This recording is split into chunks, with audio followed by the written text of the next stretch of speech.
میں ان تحریری دعووں سے متاثر نہیں ہوں کہ میں ایک پرتعیش مغربی زندگی گزارتا ہوں، جبکہ زیادہ تر اسماعیلی پسماندہ مشرقی ممالک میں رہتے ہیں۔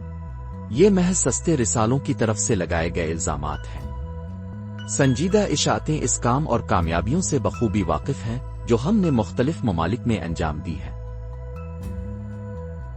مغربی میڈیا کی مسلسل مداخلتوں کی وجہ سے اسماعیلی امام کو اپنی روزمرہ زندگی میں کئی تبدیلیاں لانی پڑیں اور بہت ساری احتیاطی تدابیر اپنانی پڑیں۔ اس کے نتیجے میں آغا خان اب وہ عام نجی اور سماجی زندگی نہیں گزار پاتے جو عام طور پر ہر انسان کا حق ہوتی ہے۔ اپنے الفاظ میں امام نے اسپورٹس السٹریٹڈ کو بتایا کہ انہیں میڈیا سے بچنے کے لیے کن احتیاطی تدابیر اختیار کرنی پڑیں۔ جب بھی میں دوستوں کے ساتھ باہر جاتا ہوں تو میں بہت احتیاط کرتا ہوں۔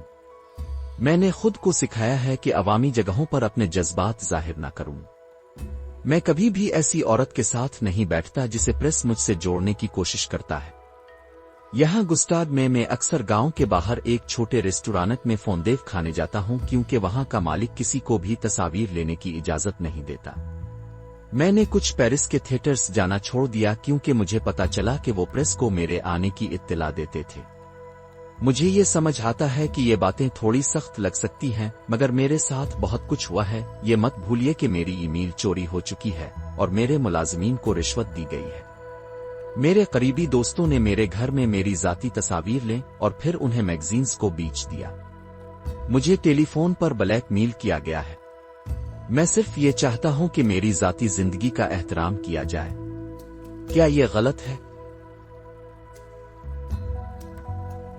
جہاں تک ٹیبلاز میں اس کے بارے میں منفی خبریں ہیں، اسماعیلی امام ان باتوں کو زیادہ اہمیت نہیں دیتے اور اپنی توجہ اپنے کام اور مشن پر مرکوز رکھتے ہیں۔ میں نے ہمیشہ اپنی ذاتی زندگی کے بارے میں بات کرنے سے انکار کیا ہے۔ ہر عوامی شخصیت کو اپنی ذاتی زندگی گزارنے اور اسے پرائیویٹ رکھنے کا حق ہونا چاہیے۔ مغرب میں ذاتی معاملات میں دخل اندازی کو وسیع پیمانے پر برداشت کیا جاتا ہے، لیکن مشرق میں ایسا نہیں ہے۔ ایسے مضامین جو میرے ذہن میں ہیں عوامی آگاہی کے لیے کچھ نہیں کرتے، یہ صرف ایک مخصوص قسم کے قارئین کے لیے میگزین بیچنے کا طریقہ ہوتے ہیں جو ایسی باتوں میں دلچسپی رکھتے ہیں۔